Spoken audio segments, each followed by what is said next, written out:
ఉన్నారు కదా. తెలుగుదేశం కార్యాలయం పైన దాడి విచారణకు ఆదేశించారా లేదా? సోషల్ మీడియా పోస్టులు ఆదేశించారు. రఘురామకృష్ణరాజు పైన 3rd degree custodial torture Chandrababu నివాసం ఆదేశించారు. చంద్రబాబు నివాసం పైన దాడి ఆదేశించారు. మీరు ఇన్ని ఆదేశించినప్పుడు ఇదేంటి రెడ్ బుక్లు ఇది లేదా? నాకు రెడ్ బుక్లో అదాని జగన్ అవినీతి ఒప్పందం లేదా? మరి ఎందుకు ఇప్పుడు ఇవన్నీ ఇన్నిటి మీద ఆదేశించారు కదా. తిరుపతి లడ్డులో కల్తీ ఆదేశించారు కదా. మరి ఇన్నిటి మీద ఆదేశించినప్పుడు దీనిపైన ఎందుకు ఆదేశిస్తలేరు? దీనిపైన ఎందుకు కామ్గా ఉన్నారు? మేము స్టడీ చేస్తున్నామంటారు. స్టడీ చేసే కదా మీరు పీలేసింది. 2022లోనే పీలేసినాక స్టడీ చేయకుండా పీలేస్తారా? తెలుగుదేశం పార్టీ నాయకుడు ఆర్థిక మంత్రి కేశవ్ నాకు చెప్పండి. నాకు అర్థంగా స్టడీ చేయకుండా పిల్లేస్తారు ఎక్కడన్నా? స్టడీ చేయకుండా సెంట్రల్ రెగ్యులేటర్ కమిషన్ పోతారా?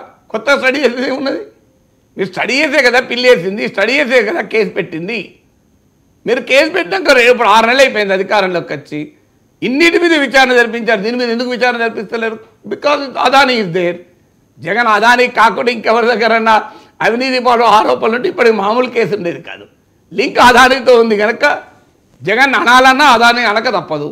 అదానీ అనలేరు. అందుకే జగన్ వదిలేయాలి. ఇదే రాజకీయ స్టేట్మెంట్లు ఇచ్చి జగన్ అవినీతిని అంతర్జాతీయ స్థాయికి తీసుకెళ్ళాడు. జగన్ రాష్ట్రాన్ని లూటీ చేశాడు. చాలా జుగుత్సాకరంగా ఉంది అన్ని మాట్లాడక తప్ప ఆన్ గ్రౌండ్ ఏమీ జరగదు. ఇది జరగలేదు. గంగవరం పోర్ట్ అమ్మకం జరగడం లేదు కదా. ఈ రెండు నాకు చెప్పండి. జగన్ అదానితో కుదుర్చుకుని ఈ 2 తప్పులు. నా దృష్టిలో ఈ 2 తప్పులు. గంగవరం పోర్ట్లో 10% వాటాను కారు చౌకగా అదానికి అప్పచెప్పాడు జగన్మోహన్ రెడ్డి. దానిపైన మీరు రద్దు చేయండి. అదానితో గంగవరం పోర్ట్లో ఆంధ్రప్రదేశ్ వాటా 10% అమ్మడం రద్దు చేయండి. రద్దు చేసి అదాని జగన్మోహన్ రెడ్డిల డీల్ పైన విచారణకు ఆదేశించండి. ఈ విద్యుత్ కొనుగోలు ఒప్పందాలపైన ఇప్పుడు ఆరోపణ వచ్చింది. మీరు విచారణకు ఆదేశించండి. ఈ ఒప్పందాలు రద్దు చేయండి ఫస్ట్. ఈ ఒప్పందాలు మీరే భారం అని చెప్తున్నారు కదా. ఇప్పుడు జగన్మోహన్ రెడ్డి భారం కాదు లాభం అంటున్నారు. ఆ తెలుగుదేశం పార్టీ భారం అంటున్నారు. ఇప్పుడు భారం అయితే రద్దు చేయాలి. రద్దు చేయకపోతే లాభం అని జగన్మోహన్ రెడ్డి వాదన బలపడుతుంది కదా. మీరు భారం అంటున్నప్పుడు ఎందుకు రద్దు చేస్తలేరు? అందుకే ఇప్పటివరకు ఆన్సర్ లేదు. మీరు దీనికి చూడండి. మీరు నా అంచనా ఆన్సర్ రాదు.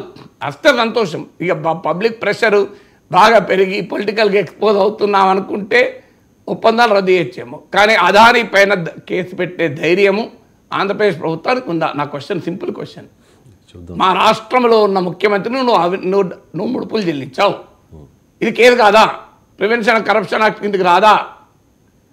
సో జగన్మోహన్ రెడ్డి ముడుపులు చెల్లించిన గౌతమ్ అదానీ పైన కేసు ఎందుకు రిజిస్టర్ అవుతలేదు? రామ్ గోపాలవరం మీద 5 పోలీస్ స్టేషన్ల కేసు రిజిస్టర్ అయింది. అదానీ పైన ఒక్క దగ్గర కూడా ఎందుకు రిజిస్టర్ కాదు? ఇప్పుడు రామ్ గోపాల్ వర్మ 1 ఇయర్ క్రితం ట్వీట్ పెడితే వ్యూహన్ సినిమా పైన ఇప్పటికి 5-6 పోలీస్ స్టేషన్లో మీరు కేసులు పెట్టారు. 5-6 పోలీస్ బృందాలు తిరుగుతున్నాయి కదా. అదానీ జగన్మోహన్ రెడ్డి ఈ అక్రమ విద్యుత్ బంధం పైన మీరు గతంలో సెంట్రల్ ఎలక్ట్రిసిటీ రెగ్యులేటర్ కమిషన్కు పోయి హైకోర్టులో పిల్లేసిన దానిపైన ఇంతవరకు ఒక్క కేసు ఎవరైనా పెట్టారు నాకు చెప్పండి. ఎందుకు పెడతలేరు? మర్మం ఏంటి దీంట్లో? ఆరోపణలు మాత్రమే చేస్తున్నారు. అరే స్టేట్మెంట్లు ఇస్తున్నారు, పొలిటికల్ కామెంట్ చేస్తున్నారు. కేసు ఎందుకు పెడతలేరంటాను నేను. ఎక్కడన్నా ఆంధ్రప్రదేశ్ మొత్తంలో ఏ పోలీస్ స్టేషన్లో అయినా కేసు పడిందా? ఇలా మా రాష్ట్ర ప్రతి సంపద లూటీ చేశాడు జగన్మోహన్ రెడ్డి. అదానికి భారీగా ముడుపులు తీసుకొని అదాని దగ్గర చాలా కాస్ట్లీ పవర్ కొన్నాడు. ఇంకా ఇప్పుడు మా ఆర్థిక మంత్రి అయిన కేశవ్ దానిపైన చాలా డీటెయిల్గా కేసు పెట్టాడు. సెంట్రల్ ఎలక్ట్రిసిటీ రెగ్యులేటర్ కమిషన్ ముందు పెట్టారు. అందువల్ల దీనిపైన విచారణ జరిపించండి అని ఎవరైనా ఎక్కడన్నా కేసులు పెట్టారా? అందువల్ల ఇది క్లియర్గా అర్థమవుతుంది. అదాని కోసం జగన్ను వదిలేస్తారు. ఇది నా ఆరోపణ, నా అనుమానం. ఈ అనుమానం నిజం కాదని తేల్చితే సంతోషమే కదా. Right sir. ఈ అదాని మీద అమెరికాలో కేసు వచ్చిన దగ్గర నుంచి తెలుగుదేశం పార్టీకి అనుకూలంగా ఉంటా